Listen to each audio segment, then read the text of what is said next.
Après le bureau du procureur spécial, l'ancien ministre de la Santé, Pété, a été aussi acheminé du côté de la chambre d'instruction. Ouais, Oui, très c'est moi, par exemple, c'est mon coup de gueule, hein. Franchement, je trouve que c'est dommage.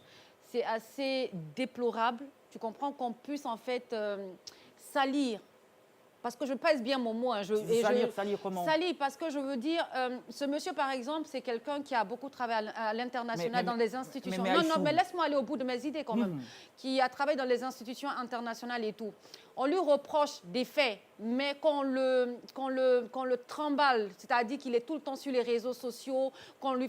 Et après, ce qui serait encore plus dommage, c'est quand après on va dire à la population guinéenne qu'il n'a rien fait, qu'on ne lui reproche rien. Mais à l'international, qu'est-ce qu'il devient? Mais pour il n'y a plus de l'instant, crédibilité. je pense qu'il y a un dossier en justice. Il n'est pas présumé coupable, il n'est aussi présumé innocent. Pour l'instant, il n'y a pas de culpabilité avérée. C'est pour ça qu'il y a une procédure judiciaire.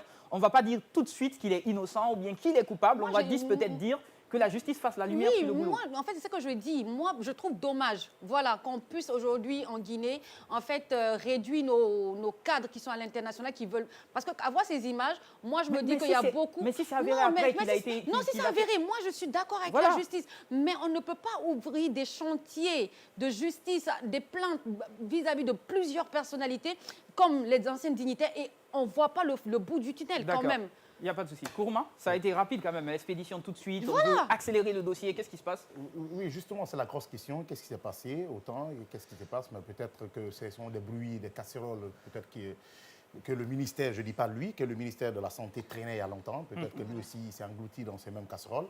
Et pour l'instant, il faut laisser la justice faire son travail. Mais juste, comme le disait Echou tout à l'heure, c'est son image qui prend un coup. Hein, peu importe ce qui va sortir peut-être de cette justice, mais c'est son image déjà qui prend un coup.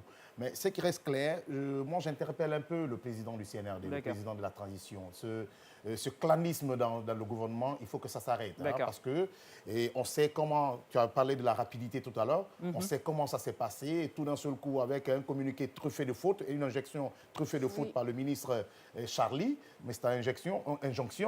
Et directement, c'est lui qui se trouve là et il passe sa première nuit en garde à vue. Donc, je vois bien, comme le président l'a dit, la CRIEF, ce n'est pas seulement que les anciens dignitaires, c'est pour tout le monde. Je préfère que ça soit pour tout le monde.